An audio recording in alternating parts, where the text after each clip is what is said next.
Sebelum memulai pembelajaran hari ini, kita membaca Bismillah bersama-sama. Bismillahirrahmanirrahim.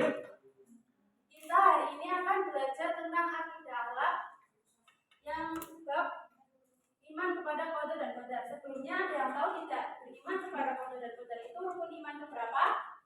6. Ya, betul sekali.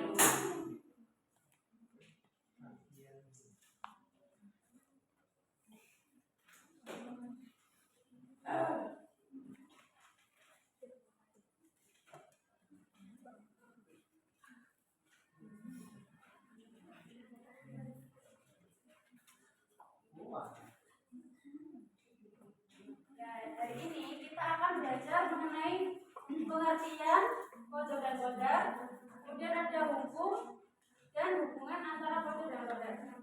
Yang pertama adalah pengertian qada dan qadar.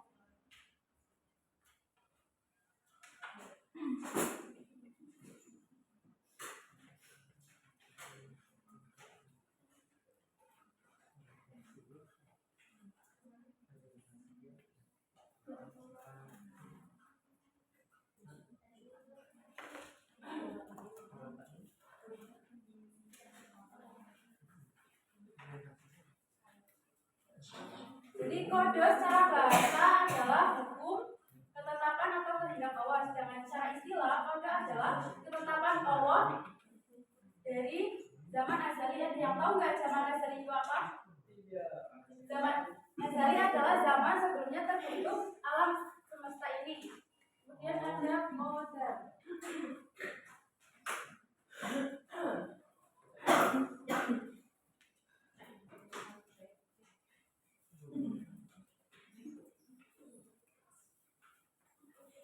Kode secara bahasa adalah kepastian atau peraturan, sedangkan secara istilah adalah perwujudan dari kehendak Allah Subhanahu wa taala. Jadi pengertian kode dan qadar adalah kehendak atau ketetapan yang sudah ditetapkan oleh Allah Subhanahu wa taala sejak zaman azali.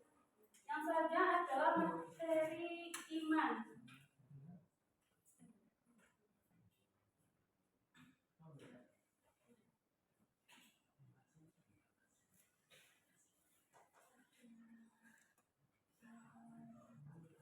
Kata iman itu artinya apa, teman-teman? Ada yang tahu? Betul sekali. Jadi iman kepada qada dan qadar adalah percaya dengan sepenuh hati bahwa takdir atau ketetapan Allah itu sudah ditetapkan dari zaman azali, seperti terjadinya siang dan malam, jodoh, rezeki, dan hidup dan mati. Kemudian ada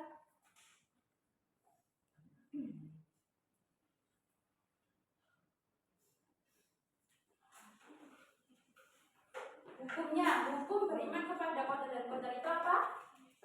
Ya, betul. Wajibnya berdoain ya, karena kalau kita tidak mengimani berarti kita bukan umat muslim. Kemudian ada jenis-jenis atau macam-macam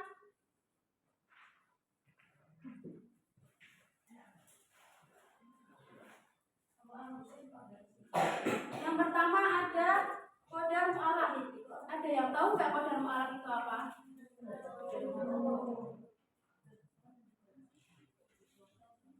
Qadar mu'allaq adalah ketetapan atau takdir yang bisa diubah ketika manusia itu mau berusaha dan ikhtiar. Contohnya apa? Ada yang tahu? Contohnya adalah kepintaran.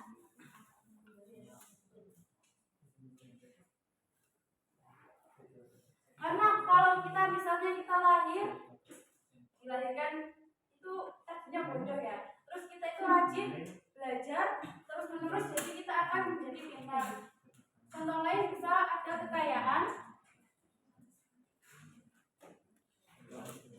Nah, kalau kita dilahirkan miskin terus kita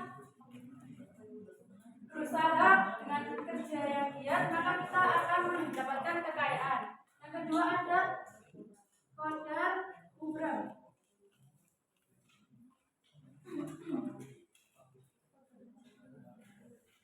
Apa sih sih itu modal mubram? Ada yang tahu? Modal mubram adalah kehendak atau ketetapan Allah yang tidak bisa diubah, dan ini akan terjadi dan tidak ada yang mampu mengubahnya. Contohnya apa?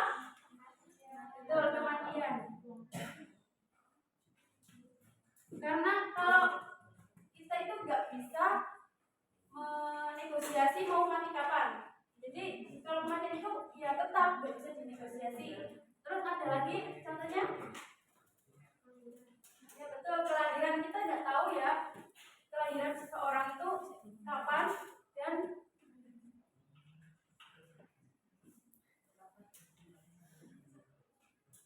dan bagaimana. Kemudian ada lagi jenis kelamin ya teman-teman. Karena itu sudah takdir kalau kita bisa merubah, tapi nggak bakal sempurna, karena yang sempurna itu hanya Allah SWT. Kemudian ada yang hikmah dari beriman kepada qada dan qadar.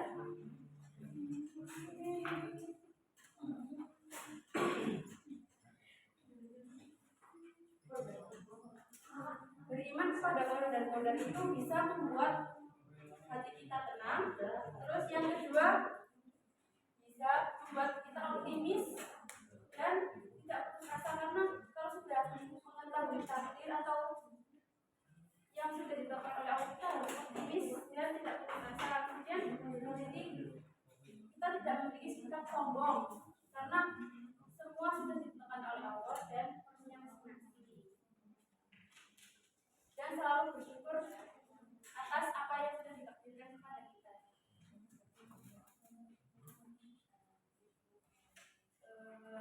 Ada yang mau bertanya? Maka manusia itu dilahirkan tidak ada yang dari orang kaya, ada yang dari orang miskin, apakah Tuhan tidak adil artinya? Wow. Manusia itu ya dilahirkan dan diciptakan itu ada porsinya masing-masing. Ketika kita dilahirkan dari orang kaya, pasti ada kekurangannya. Misalnya kayak kita itu kurang kasih sayang sama orang tua, terus kurang waktu bersama orang tua karena orang tuanya itu sibuk bekerja. Sedangkan yang dilahirkan miskin, mesti kita lebih merasakan kebersamaan, dan itu udah ada kadarnya masing-masing ya. Sekian pembelajaran hari ini. Semoga kalian paham apa yang saya berikan. Kita akhiri bersama-sama membaca Alhamdulillahirobbilalamin. Sekian dari saya. Jika ada salah kata mohon dimaafkan. Assalamualaikum warahmatullahi wabarakatuh. Waalaikumsalam.